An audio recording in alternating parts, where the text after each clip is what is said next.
Shalom, mari kita mulai renungan hari ini. Kita akan menyanyikan lagu yang pertama.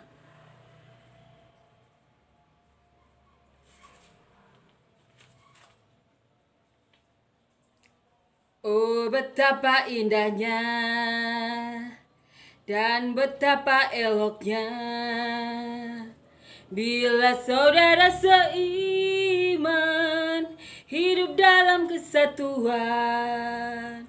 Baurap manik kepala Harun yang berjanggut dan jubahnya turun seperti embun yang dari Hermon mengalir ke Bukit Sion.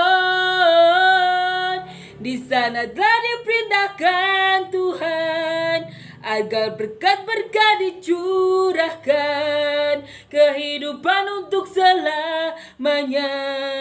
Oh, betapa indahnya. Amin ya. Amin. Kita akan melanjutkan untuk membaca dan merenungkan ayat firman Tuhan ya. Di kitab Injil Lukas. Sekarang kita akan baca perikop yang belum kita renungkan atau baca ya, yang tidak tertulis di Markus atau di Matius ya. Ini di Lukas pasal ke-13 ayat 6 sampai 9. Judul perikopnya perumpamaan tentang pohon ara yang tidak berbuah. Lalu Yesus mengatakan perumpamaan ini. Seorang mempunyai pohon ara yang tumbuh di kebun anggurnya, dan ia datang untuk mencari buah pada pohon itu. Tetapi ia tidak menemukannya. Lalu ia berkata kepada pengurus kebun anggur itu, "Sudah 3 tahun aku datang mencari buah pada pohon ara ini dan aku tidak menemukannya. Tebanglah pohon ini. Untuk apa ia hidup di tanah ini dengan percuma?" Jawab orang itu, "Tuan, biarkanlah dia tumbuh tahun ini lagi. Aku akan mencangkul tanah di sekelilingnya dan memberi pupuk kepadanya. Mungkin tahun depan ia berbuah, jika tidak, tebanglah dia." Amin ya, amin. Suatu perikop yang diberi judul perumpamaan tentang pohon ara yang tidak berbuah. Suatu kejadian di mana Tuhan memberikan perumpamaan. Ada seorang pemilik kebun yang mempunyai pohon ara.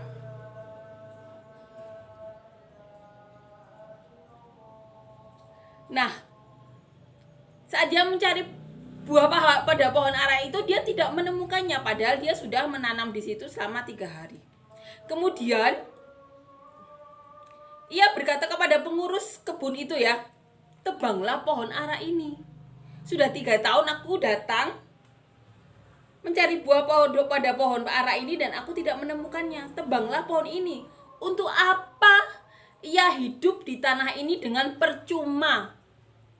Jawab orang ini, Tuan, biarkanlah dia tumbuh tahun ini lagi. Aku akan mencangkul tanah di sekelilingnya dan memberi pupuk kepadanya. Mungkin tahun depan ia berbuah, jika tidak, tebanglah dia. Perumpamaan dari mulut Tuhan Yesus sendiri. Ini keluar dari mulut Tuhan kita. Tebanglah pohon ara ini. Sudah 3 tahun sudah 3 tahun di kebun ini, aku mencari buahnya dan tidak ditemukan ya. Buat apa dia di tanah ini? Percuma.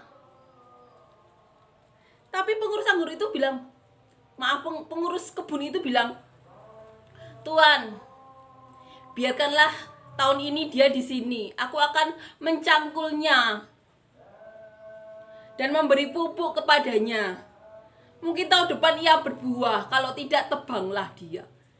Kalau kita merenung-renungkan perumpamaan yang keluar dari mulut Tuhan Yesus sendiri, kita pasti ingat peristiwa saat Abraham memohon dan bernegosiasi dengan Tuhan.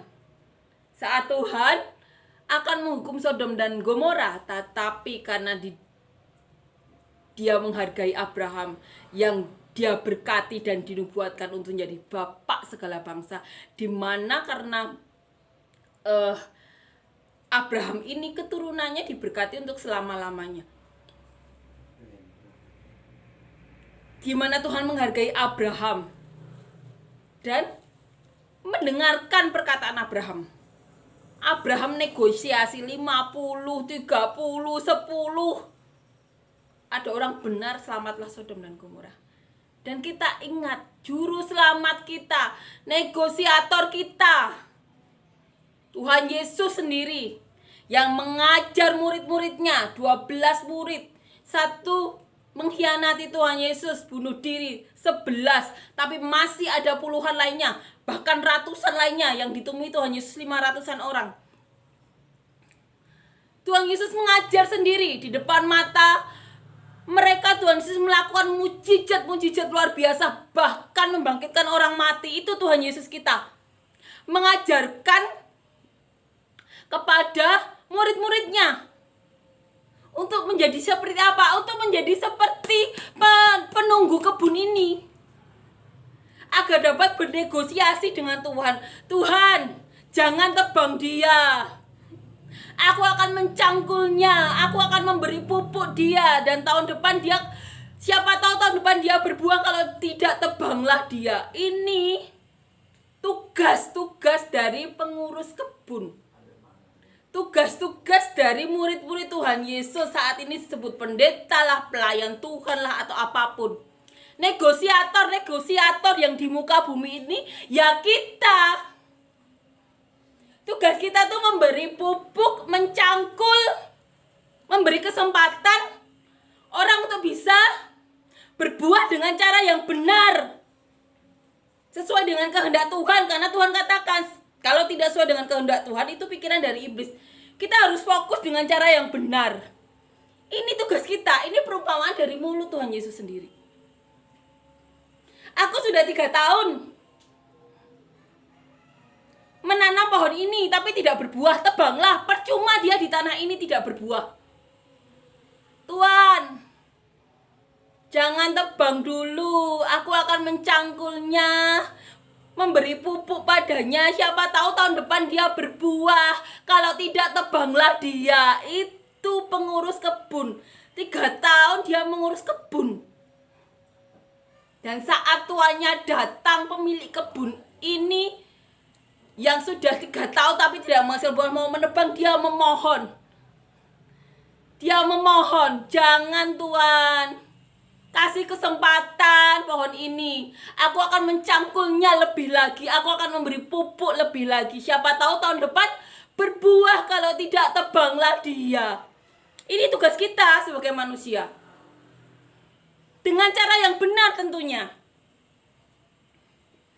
Sesuai dengan kehendak Tuhan. Karena hanya ada 2 pilihan, sesuai dengan kehendak Tuhan atau tidak. Amin ya. Ini perumpamaan benar-benar memperjelas tugas kita selama di muka bumi ini. Sebagai murid-murid Tuhan Yesus. Ini perumpamaan dari mulut Tuhan Yesus sendiri loh. Keluar dari mulut Tuhan kita. Mengatakan suatu perumpamaan yang benar-benar membuat kita tahu bahwa Tuhan itu benar-benar kalau tidak berbuah, tebanglah pohon ini.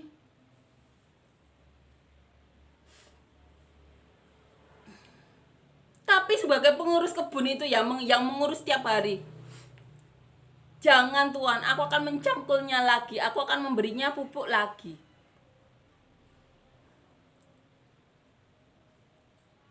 Amin ya. Amin. Ini benar-benar memperjelas kita. Karena kan Tuhan pasti tahu ya. Masih banyak manusia-manusia yang masih harus ditolong atau untuk bisa dibantu untuk berbuah lagi. Dan selama 3 tahun tidak berbuah terus, Tuhan Yesus memberikan perumpamaan ini, bahwa pemilik kebun itu menyuruh untuk mencangkul, menyuruh untuk menebang. Percuma kalau tidak berbuah. Tetapi pengurus ini tuh negosiator kita. seperti Abraham, seperti Tuhan Yesus, seperti nabi-nabi yang diutus Tuhan. Dan sekarang tugas kita, amin ya, amin, perumpamaan ini benar-benar memperjelas tugas kita selama di muka bumi ini. Mencangkul, memberi pupuk. Selama ada kesempatan dan dikasih kesempatan kepada kita, pergunakan.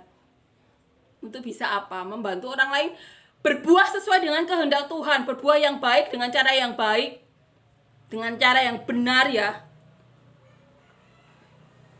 Untuk bisa menjadi berkat lagi. Untuk bisa menjadi pengurus-pengurus kebun lagi. Puji Tuhan lagi kalau ditemukan negosiator-negosiator seperti Abraham. Atau orang-orang yang mempunyai Roh Kudus. Roh-roh Tuhan Yesus. Elia.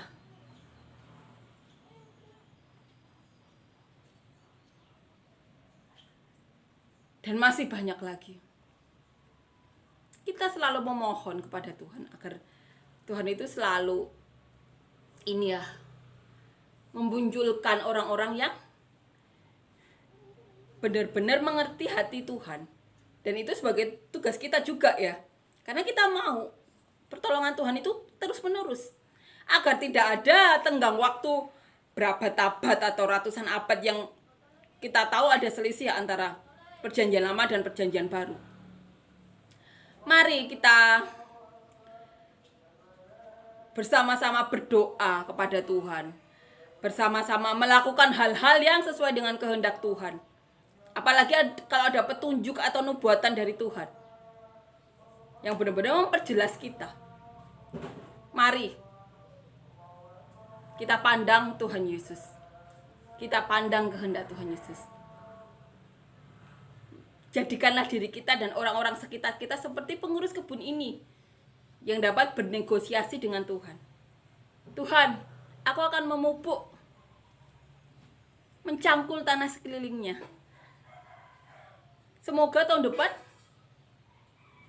berbuah. Kalau tidak, tebanglah dia. Mari kita menjadi orang-orang seperti pengurus kebun ini. Amin ya. Amin, puji Tuhan. Amin. Kita akan nyanyikan lagu yang kedua.